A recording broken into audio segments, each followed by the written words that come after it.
importância para o partido, para os deputados, mas principalmente para o Brasil, para o Congresso Nacional, porque é uma proposta que queremos que seja debatida no Congresso Nacional, que seja vista como a contribuição da bancada do PSD para a discussão dos principais temas que ocorrem nesse ano, que é o novo arcabouço fiscal brasileiro. Passo o comando da reunião para o Antônio Brito, passando a palavra, no primeiro momento, para o deputado federal Pedro Paulo. Agradeço ao presidente Kassab. Ato contínuo, passo a palavra ao nosso deputado Pedro Paulo, para que faça a exposição do arcabouço fiscal proposto ao nosso partido. Obrigado, líder. Eu vou tomar a liberdade de falar aqui no meio, porque economista tem um problema quando ele fala sobre economia, é um pouco chato, né? De repente eu ficar circulando aqui, não deixo vocês dormirem na apresentação, mas queria muito agradecer, presidente Kassab, pelo seu apoio restrito a essa proposta. Está aqui em Sergipe o governador Fábio Mitidieri. Para nós é um prazer, e eu queria tomar a liberdade aqui de falar por todos os nossos companheiros e companheiras. Muito obrigado. Líder, sempre pelo seu apoio, sua liderança, muito obrigado. Aos ministros presentes, a todos os deputados. Eu vou tentar ser breve, presidente, mas eu acho que antes de falar efetivamente da proposta, o Brito também me pediu que falasse rapidinho sobre cenários econômicos fora do Brasil, aqui no Brasil, e acho que esse é o pano de fundo para a gente entrar no tema do arcabouço, que, como o senhor mesmo antecipou com a sua sabedoria e perspicácia, é um dos grandes problemas que a gente tem na economia hoje brasileira, que é a questão fiscal, né? Então, eu queria trazer esse ponto. Como é que eu... Não para cá?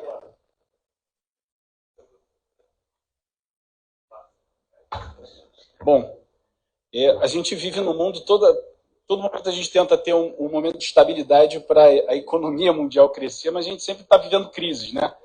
As mais recentes, pandemia, guerra da Rússia, e agora a gente está com um cenário que inspira cuidados, que é essa nova bolha que nós vamos ter financeira, ou não crise financeira, que nós vamos ter dos bancos que quebraram nos Estados Unidos. Qual o grau de contaminação disso? Já apontou um sinal na Europa. Será que esse problema desses bancos vão significar impacto na economia real? Essa é uma interrogação que ninguém sabe dizer, mas isso já está mexendo, por exemplo, das decisões, por exemplo, que o Banco Central americano toma em relação a juros. Isso já está mexendo numa economia que está fragilizada no pós-pandemia.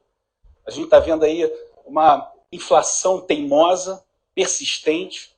Isso aqui e fora, né, em todos os cantos do mundo, a gente não vê essa desaceleração da economia. O que acontece é que todos os bancos mundiais, os bancos centrais mundiais, estão aumentando juros para tentar atacar o problema da inflação, conter a inflação com medidas de política monetária com juros elevados. Então, isso é algo que está acontecendo lá nos Estados Unidos. Essa semana nós tivemos um aumento da taxa de juros de 0,25% no Banco Central de lá, e aqui também a manutenção, mas isso não é um fenômeno exclusivo nosso.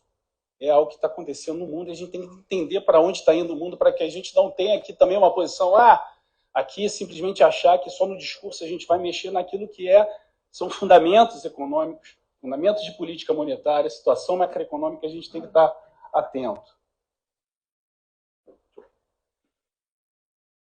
Pode passar aí para mim. Esses são os cenários de crescimento da economia mundial. A gente tem previsão de crescimento na zona do euro. Na China, obviamente, ela volta a ter crescimento por conta da abertura.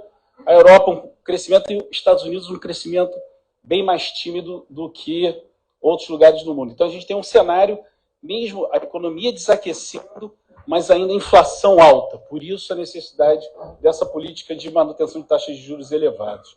No cenário doméstico, para não cansar vocês, a gente está vendo também um problema de desaceleração do crescimento. A gente já está vendo os dados trimestrais da produção industrial, por exemplo, arrefecendo. Então, é um cenário que inspira cuidados, mas ainda um problema que é a inflação persistente. Nós temos um problema ainda que a inflação no Brasil ainda está muito persistente. A gente olha o número geral, mas nunca é tecnicamente adequado você olhar o número geral da inflação. Você tem que sempre olhar por dentro o que está acontecendo na inflação, e os economistas gostam muito de analisar o núcleo da inflação, né? Eles separam muitas vezes preços que são administrados, para olhar como é que está, por exemplo, a gente sempre discute se a inflação é de demanda ou não, para olhar isso a gente tem que olhar como é que está a inflação serviços, por exemplo. E a gente vê ainda no Brasil essa inflação, esse núcleo de inflação, esse aqui é um gráfico que mostra o núcleo de inflação do último IPCA divulgado. A gente está com quase 9% de núcleo de inflação, e aí, quando a gente vai falar de juros real, a gente não pode falar de juros real simplesmente do número final da inflação. É importante falar sobre o núcleo da inflação, que é o que persiste a alta da inflação. Então, a gente tem esse cenário preocupante ainda na inflação no Brasil. E quando a gente olha, por exemplo, a inflação, e esse é um ponto importante, qual é a decisão que a gente toma? Os juros elevados, ele reduz a atividade econômica. O que é pior, juros elevados ou inflação elevada? E aí tem um dado que é importante, presidente, o IPEA, ele olhou ali a inflação, o impacto dela por faixa de renda. E a gente vê que a inflação está alta também para aquelas pessoas mais pobres, então que sofrem muito mais em relação à inflação. Daí a importância de a gente conseguir domar a inflação, e o remédio hoje que está na mesa, que tem, e o Banco Central tem que fazer isso, que é a política de juros, então, para que possa dominar essa inflação. Então, esse é um pouco o comportamento da política, da taxa de juros que a gente viu, e aí a gente fica se perguntando, manter 13,75 a Selic de novo, mas olha como é importante, ainda que seja, e realmente tem razão quando o PT fala, não, é a taxa de juros mais alta, os juros reais mais alto do planeta, e é verdade, mas isso também tem uma série de explicações culturais nossas em relação à inflação, à indexação da economia, e os efeitos que a política monetária tem aqui para segurar a atividade econômica é diferente de outros países, a gente precisa de juros mais altos, então o Banco Central, tecnicamente, na minha opinião, na minha modesta opinião, tomou a decisão correta de manter a taxa de juros elevada, claro que podia dar uma sinalização e tal, mas tecnicamente está correto, porque se de um lado a inflação não resiste, de outro a gente não tem algo concreto, porque a definição da taxa de juros é parte aquilo que você tem concreto e parte que você tem expectativas. E as expectativas, quais são as expectativas? A gente não sabe qual é o novo arcabouço fiscal. Nós vamos ter em junho uma reunião do novo Conselho Monetário Nacional que vai decidir uma nova meta de inflação. E o mercado já está começando a olhar o seguinte, olha, a inflação está alta e nós vamos colocar uma meta, que é o que deseja o governo, de inflação mais alta, então a expectativa já está do mercado que a inflação não vai ceder tão fácil. Aquilo que já não estava difícil controlar vai ficar ainda mais difícil quando a gente estabelecer uma meta mais alta de inflação. Então esse é um pouco o dilema que a gente está vivendo. Pode voltar. Não, volta um pouquinho. Pode passar. E um outro problema, passa mais uma, que a gente vive além da inflação, um outro problema econômico, que é o que define muitas vezes essa taxa de juros elevada, é o fiscal, né? É a situação fiscal. 10 anos de déficit, e o que a gente fez no ano passado foi aprovar uma PEC, com toda a justificativa política que citei, eu votei a favor da PEC da transição, precisava rearrumar um orçamento que estava vindo do outro governo ali, uma série de problemas, todos vocês sabem, o Bolsa Família não estava previsto na sua plenitude no orçamento, a gente precisava ajeitar o orçamento, mas o que a gente trouxe foi um orçamento mais deficitário do que se previa, do que foi a proposta do orçamento enviada para a Câmara. E hoje o orçamento nosso está em desequilíbrio, a projeção de déficit daquilo que nós aprovamos na PEC da transição são quase 200 bilhões de reais. De déficit significa mais de 2% do PIB de déficit.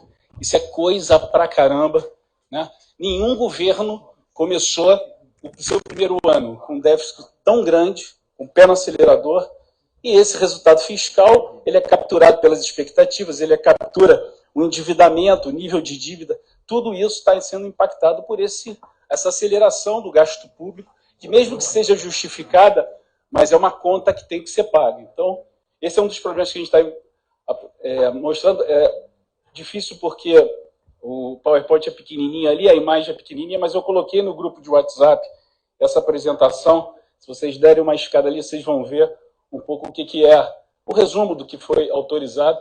A gente tem uma situação que é o seguinte, o ministro Haddad está fazendo um esforço de ajuste, é um esforço que positivo, por exemplo, do lado das receitas, né? O Bertaioli vai falar aqui sobre o CARF, que é uma alavanca importante para melhorar, para reduzir o déficit do ponto de vista da receita, tem outras medidas que estão sendo tomadas, mas nos preocupa ainda do ponto de vista da despesa, o governo tem iniciativa para controle do aumento das despesas. O primeiro relatório bimestral que teve agora, fiscal, mostrou o governo com aumento da receita, com bom controle da despesa, muito mais pelo contingenciamento e pela essa lentidão do governo conseguir gastar aquilo que nós aprovamos, e já um ajuste desse déficit, reduzindo a projeção desse déficit, ao invés de um déficit de 2% do PIB, de 200 bilhões de reais, um déficit de perto de 100 bilhões de reais, um déficit de aproximadamente 1% do PIB. Isso é uma boa notícia, né, se continuar nessa situação de reduzir esse déficit grande que nós temos projetados para esse ano. Mas já começando a entrar na questão do arcabouço fiscal, o que é um ponto importante que a gente tem que ver, que isso talvez eu gosto desse gráfico, ele mostra o nosso maior problema fiscal hoje. Isso aqui é o desempenho, é o nosso resultado primário, né, como é que era o comportamento dele aqui embaixo. Pena que não dá para vocês verem direito, mas aqui eu dividi em governos, né, como é que vinha o Lula 1, Lula 2. A gente sempre tinha no Brasil aqui, até o Dilma 1, superávit fiscal, e de repente na Dilma 2 nós temos a mudança dessa situação, a gente passa, ao invés de ter superávit, déficit. E olha, essa coluna verde aqui é o resultado primário, e essas linhas aqui, mais escuras e mais claras, é a dívida pública do Brasil. Como é que, olha o comportamento dela quando a gente passa a ter déficit. A dívida empina e começa a ter um aumento importante da dívida pública brasileira. Aqui o período da pandemia não dá para contar, é um ponto fora da curva, mas mesmo quando a gente sai da pandemia e volta à normalidade, a gente já volta também num patamar muito alto de dívida. Então, eu acho que esse gráfico ele é importante para a gente começar essa discussão. E a dívida hoje é alta, e a dívida projetada para o futuro também é alta, também está em uma curva de crescimento. Esse é o relatório do Tesouro Nacional, que faz projeções sobre como vai ser o comportamento da dívida. O gráfico, a linha mais escura é dívida bruta, a linha pontilhada é dívida líquida. Qual é a diferença de dívida líquida? Você tirar a reserva internacional, você tira os ativos. É uma dívida, é um olhar de dívida mais puro, né, que a gente vou mostrar por que ele embasa o nosso arcabouço fiscal. Então, o que é o princípio básico do arcabouço fiscal? Você tem uma regra de orçamento, né, que ajude a controlar aquilo que é elementar, receita e despesa. O Brasil não tem regra fiscal? Tem muitas. Eu acho que não tem nenhum país do mundo que tem tanta regra fiscal. São 11 regras fiscais que a gente tem em Constituição, em lei complementar, em lei ordinária, e a gente não cumpriu nenhuma, né? E eu queria só falar rapidinho de 3 delas. A primeira é a mais antiga, que é a regra de ouro, que é uma regra da Constituição de 88, que ela é super simples, né? Se você está em casa, tem que pegar dinheiro emprestado para pagar o aluguel, alguma coisa está errada, né? A regra de ouro, ela diz exatamente isso. Você não pode se endividar para pagar a despesa corrente, e sim despesa de capital e investimento. E a gente quebra, esse gráfico mostra quando que a gente quebrou a regra de ouro lá em 2018. Foi uma regra a regra mais antiga que a gente abandonou. A segunda delas, eu já falei, que foi o resultado primário em 2014. O resultado primário foi uma regra que a gente usou muito nos anos 2000, e que a gente dizia o seguinte: olha, a lei orçamentária, a lei de diretriz orçamentária tem que apresentar metas fiscais para os 2 anos. Ela foi uma tentativa da gente olhar resultado primário e tal, e que também foi abandonada. E a gente tem a última regra e mais famosa, que é a regra do teto de gastos. E por que ela furou? Pela rigidez dela. Ela é uma meta importante? Metade dos países desenvolvidos que têm regras fiscais, as regras são regras de controle de despesa. Regra de teto é uma regra de controle de despesa primária. Só que como ela foi muito rígida, não pode nada, só pode crescer a inflação, o que aconteceu? Ao longo do tempo, uma despesa obrigatória, que a gente chama despesa de pessoal, que o Mitidieri sabe bem o que é, aquilo que a gente não consegue cortar, essa despesa não para de crescer e cresce acima da inflação, né? Tem aquele crescimento que os economistas falam inercial e tal. Então, essa despesa crescendo forte, obrigatória e maior do que a inflação, ela fez o quê? Ela foi comprimindo o teto, as despesas discricionárias e principalmente investimento. E aí a gente teve que encontrar mecanismos, o parlamento, para furar esse teto. Por isso a gente furou várias vezes o teto de gasto. Então, a rigidez desse teto quebrou a credibilidade dessa regra fiscal, que é uma regra importante, mas ela não funcionou como objeto de controle, uma regra fiscal como objetivo de controle orçamentário, o teto de gasto. Então, o que é a ideia? A ideia dessa nova regra, e Pedro Paulo não está fazendo, eu não estou trazendo aqui, presidente, uma ideia, eu tirei do nada, para que eu vou usar a dívida? Não. Basicamente, os economistas que estudam os temas fiscais, eles estão convergindo, o mundo também está convergindo para regras fiscais de controle de dívida, de endividamento. E aí o que nós escolhemos aqui, isso também tem estudos na academia, me ajudaram muito na construção desse arcabouço, economistas da FGV, o Fábio Jambiasi, é um especialista em contas públicas, previdência, me ajudou o Marcos Mendes, do INSPER, que é também outro especialista, que é um dos autores da regra do teto, Fábio. Vários times da CONOF, que é a nossa consultoria de orçamento, que muitos de vocês conhecem, vários. Eu tive 2 ex-secretários do Tesouro que me ajudaram nessa construção dessa proposta. Então, a gente resolveu utilizar a dívida e a dívida líquida como nosso objeto de controle do arcabouço fiscal. E por que usar a dívida líquida? Tem uma série de explicações, eu não vou cansar vocês aqui, que eu já estou há algum tempo falando, mas você não escolhe do acaso. A dívida líquida é talvez o melhor indicador de dívida para que possa capturar os efeitos do controle orçamentário. Às vezes você bota a dívida bruta, a correlação dela não é absoluta com o resultado primário. A dívida líquida, sim, ela pode captar esses efeitos e por isso a gente está usando a dívida líquida, tem lá um quadrinho que explica isso. A maioria dos países também já está utilizando, quando utiliza regras de dívida líquida. Então, foi por isso que nós utilizamos no arcabouço. Aí tem também, uma coisa é utilizar a dívida líquida. E qual o patamar que você vai utilizar para, por exemplo, você disparar medidas de controle? Que tamanho de dívida é o ideal para você poder utilizar como teu limite do arcabouço fiscal? E aí tem todo um racional em relação aos outros países, por que você está utilizando os patamares que eu vou apresentar agora. A gente está tentando perseguir uma média do que o mundo faz, né? Quando a gente fala que a dívida nossa é alta, a dívida bruta, 77%, nós estamos 30%, 40% com a dívida acima dos países emergentes, daqueles países emergentes que têm melhor controle do seu orçamento público. Então, o critério é dívida líquida, e aí essa regra, quando você constrói uma regra fiscal, você tem que ter ali um racional de como ela funciona. Eu gosto muito desse diagrama aqui, que ele fala o seguinte, olha, você tem que ter o objeto de controle, qual é o teu sonho de situação fiscal? Né? Você tem que, despesa, é teto, é regra de ouro, é a tua despesa de pessoal. Não, o objeto de controle é a dívida. Eu quero estabilizar a dívida. Então, ela é o teu objeto de controle. Quais são os indicadores limites? Ela tem que estar 50%, tá bom? Você está ali com ela controlada? Não, entre 50% e 60%, como é que está? Então, você estabelece esses indicadores para iniciar o seu terceiro ponto, que é acionar medidas, que são os famosos gatilhos, né? Passou de um certo ponto, aciona um conjunto de medidas, né? Traz uma medicação para você controlar. Passou de outro determinado ponto, aí você aumenta a dose das medidas que são tomadas. Então, esse diagrama é importante. Importante também, não adianta a gente criar medida e não ter sanção para você não poder corrigir isso, não tomar o remédio, não acionar as medidas, você tem que colocar responsabilização do gestor público de não ter tomado essas medidas. Então, é mais ou menos esse o racional de criação do arcabouço. E aí, os patamares que a gente criou, pena que vocês não vão enxergar nada do que está ali no quadro, mas está aí no grupo de vocês, são 3 patamares que nós definimos como os limites.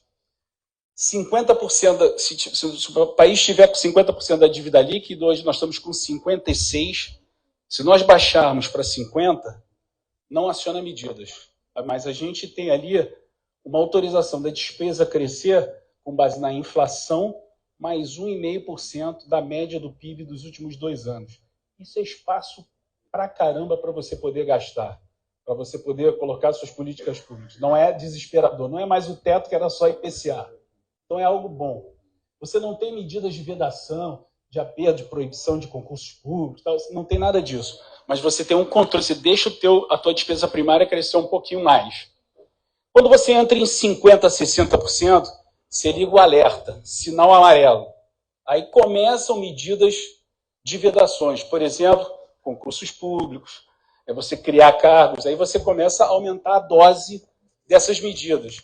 Começa a ser mais restritivo, por exemplo, na questão dos incentivos tributários. Então, você aciona medidas de despesa e medidas de receita também, para que você possa ajustar, voltar a ter boa saúde fiscal.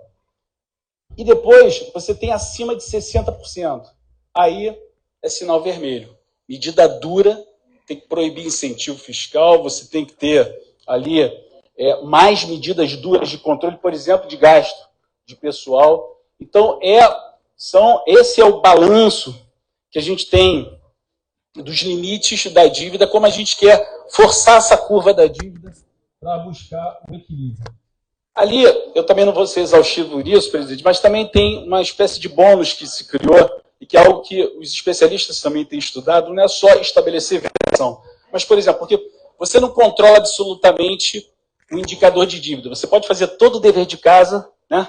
Mas a dívida não baixou por alguma externalidade. Mas você dá um bônus ali, por exemplo, você conseguiu obter, André, resultado primário, né? Mas a dívida não baixou ainda, o indicador não baixou, mas você ganha um prêmio para você aumentar um pouquinho mais a tua despesa.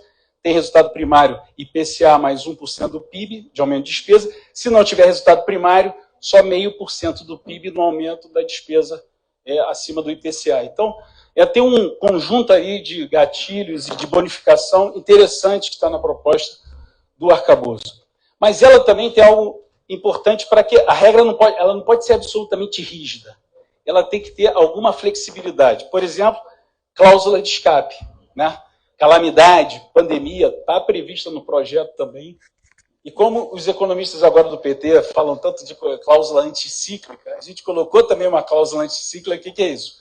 Se o PIB tiver em recessão durante 3 trimestres seguidos, a gente permite que a despesa possa ter um aumento, Mitidieri, para que, já que se quer os efeitos do gasto público para reverter uma onda de recessão, um ciclo de recessão, também está previsto ali essa cláusula de escape anticíclica. A gente tem também uma flexibilização do teto aqui, presidente. O teto não está mais tão rígido nessa proposta. A gente está ajustando ali, por exemplo, o gasto previdenciário, você permitir que possa ter um waiver ali, a receita, o aumento da receita, não gere uma rigidez do teto, e isso permite que o teto não fique espremido rapidamente. E aí vem uma discussão que o presidente Lula tem falado, olha, eu quero uma regra fiscal que saúde, educação, investimento, Bolsa Família não tem um limite. Eu, particularmente, respeito, obviamente, a posição do presidente, mas não concordo, porque acho que saúde, educação, acho que qualquer despesa tem que ter limite. Uma coisa é ser prioritária, outra coisa é não ter limite nenhum. Como é que você vai imaginar um orçamento sem um cheque branco sem limite, né? Isso não é nem bom para você qualificar o gasto, né, da saúde ou da educação. Então, mas o teto aqui, ele não é espremido rapidamente, como era na emenda constitucional 95, e tem espaço suficiente para investimento e para uma definição, por exemplo, de aumento de gasto de educação e saúde. E tem, obviamente, a questão da sanção. Isso é algo que, às vezes, os técnicos não gostam, porque ficam todos eles preocupados, né? Qual é a sanção? Improbidade, crime de responsabilidade. Mas se uma regra não tiver alguma sanção, alguma proibição, ninguém vai cumprir. Não é isso? Então, aqui tem uma mudança de conceito importante, que muitas mas às vezes o número não veio. Mas o dever de casa foi feito. Então a sanção não é para o indicador baixar, mas sim por não acionar as medidas de controle, as vedações, é por burlar essas vedações, e é aí que vem a sanção aqui no projeto. Então, isso é algo importante. E aí, tinha um resumo aqui, mas eu vou pular porque já falei demais. Eu acho que o mais importante aqui, companheiros, eu tenho feito essa crítica, faço essa crítica pública, eu acho que aquilo que é urgente tem que ser tratado com prioridade, né? Eu acredito que o governo, e olha que fui convidado para ser vice-líder do governo, mas faço essa crítica lá também, nesse ambiente. Eu acho que a gente tem que tratar essa urgência com prioridade. Não pode o assunto mais importante da economia hoje, que é pelo menos um texto de arcabouço fiscal, a gente não está discutindo ainda no Brasil. E eu acredito que aí, e tem outros temas também, a reforma tributária, os temas de equilíbrio fiscal, como o CAF, que o Bertaioli vai falar aqui, mas eu não posso crer que o Brasil não tenha pressa para que resolva essa questão tão importante. Eu não acredito que, sair daqui, vamos para uma viagem para a China, só depois a gente vai falar sobre isso. A gente tem que sair do pretexto, que hoje se a gente só vê é pretexto, vamos fazer isso, vamos fazer aquilo, ainda com pouca clareza, e não tem um texto. E eu acho que é nesse espaço que o PSD, com o apoio da bancada, eu acho que o PSD, na vanguarda do parlamento, apresenta uma proposta e fala assim, nós temos uma proposta aqui para que se discuta, para que se critique, se concorda ou não, e se tem uma proposta para a gente começar a discutir, Pedro, não, essa daqui não dá, vamos alargar um pouco para a saúde, para a educação, vamos mexer aqui, acolá. O PSD apresenta essa proposta aqui para discussão, eu tenho falado com o presidente Lira, falado com o líder Arthur, porque eu acredito que o parlamento pode e deve ter esse protagonismo de fazer essa discussão exatamente como está acontecendo na reforma tributária. Isso acertou o governo. Se quer uma reforma tributária, para que ficar pensando, divagando sobre uma nova proposta, se está lá a PEC 45, a PEC 110, de origem da Câmara, e que está sendo discutida na Câmara, por que no arcabouço fiscal a gente também não pode pegar uma proposta que está na Câmara, uma proposta de um partido preocupado com o Brasil, com o PSD, e fazer essa discussão a partir daí. Então, era esse projeto que eu queria aqui, modestamente, apresentar para os colegas, para essa discussão e contribuição aí do meu partido, o PSD, que eu quem agradeço mais uma vez, líder, ter o apoio e a deferência do presidente Kassab, do líder Brito, para a discussão de vocês, para a gente apresentar para o Brasil algo que seja equilíbrio fiscal, algo responsável para que o Brasil possa avançar. Obrigado.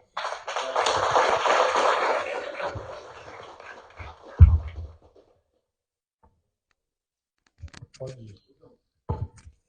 Obrigado. Fica